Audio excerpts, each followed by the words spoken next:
Hi friends, welcome back to tech railway. Telangana రాష్ట్రం నుండి చాలా రోజుల తర్వాత ఒక కొత్త రైలు యొక్క సేవలు అనేవి ఈ రోజు నుంచి ప్రజలకి అందుబాటులో ఉండనున్నాయి. ఈ వివరాలకు వెళ్తే 17605 17606 తెలంగాణలోని కాచిగూడని ఇటు రాజస్థాన్ రాష్ట్రంలోని భగత్ కోటి రైల్వే స్టేషన్ని కలుపుతూ ఒక రైల్ని అందుబాటులోకి తీసుకువచ్చారు. ఈ రైల్ని రెగ్యులర్ సర్వీస్గా అందుబాటులోకి తీసుకువచ్చారు. ప్రతిరోజు ప్రయాణిస్తుంది. నిన్న అనగా 19వ తారీఖున ఈ రైల్ని రైల్వే శాఖ మంత్రి గారు అశ్విని వైష్ణవి గారు అలాగే కేంద్ర మంత్రి కిషన్ రెడ్డి గారు కలిసి ప్రారంభించడం జరిగింది. నిన్న ఇనగ్రల్ స్పెషల్గా ఈ బండి హైదరాబాద్ నుండి భగత్ కోటి రైల్వే స్టేషన్కి తన ప్రయాణాన్ని కొనసాగించింది. ఈరోజు అంటే జూలై 20వ తారీఖున ఈ రైలు యొక్క రెగ్యులర్ సర్వీస్ అనేది ప్రారంభమవుతుంది. అటు భగత్ కోటి రైల్వే స్టేషన్ నుండి ఇటు కాచిగూడకి ఈ నెల 22వ తారీఖు నుండి ఈ రైలు యొక్క సేవలు అనేవి ప్రారంభమవుతాయి. ఈ బండి మొదటిసారి ఇక్కడ కాచిగూడ రైల్వే స్టేషన్ నుండి రాత్రి 11:50 బయలుదేరుతుంది. రెండవ రోజు రాత్రి 8 గంటలకు అటు భగత్ కోటి రైల్వే స్టేషన్కి చేరుకుంటుంది.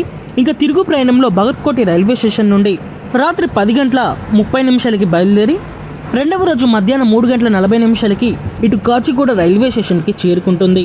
ఈ బండిలో మనకి సెకండ్ ఏసీ, థర్డ్ ఏసీ అలాగే జనరల్, స్లీపర్ కోచెస్ అనేవి అందుబాటులో ఉంటాయి. మొత్తం 22 కోచెస్ని ఇవ్వడం జరిగింది. ఈ రైల్ని ఎల్హెచ్పి ర్యాక్ తోటి ప్రజలకి అందుబాటులోకి తీసుకువచ్చారు. ఈ బండికి సంబంధించిన రిజర్వేషన్లు అనేవి మీకు ఆన్లైన్లో అందుబాటులో ఉన్నాయి. ఈ రోజుకి సంబంధించిన రిజర్వేషన్లు కూడా మీకు ఆన్లైన్లో అందుబాటులో ఉన్నాయి. రిజర్వేషన్లు అనేవి అవైలబిలిటీ ఉంది. ఒకసారి ఈ రూట్లో ప్రయాణించవలసిన ప్రయాణికులు రిజర్వేషన్ని చెక్ చేయండి. మనకి ఇటు సికింద్రాబాద్, ఇటు కాచిగూడ నుండి ఇటు భగత్ కోటికి వెళ్ళే రైళ్ళ యొక్క సంఖ్య అనేది పెద్దగా లేదు.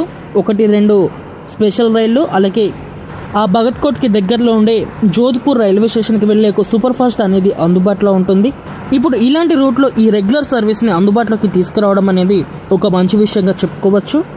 ఈ బండికి తెలంగాణలో కాచిగూడ దాటిన తర్వాత నిజామాబాద్లో స్టాప్ అనేది ఉంటుంది. మరికొన్ని రోజుల్లోనే మరికొన్ని రైల్వే స్టేషన్లో కూడా స్టాప్ అనేది ఇచ్చే అవకాశం కూడా ఉంటుంది. ఎందుకంటే ఇది ఎక్స్ప్రెస్ ట్రైన్ కాబట్టి.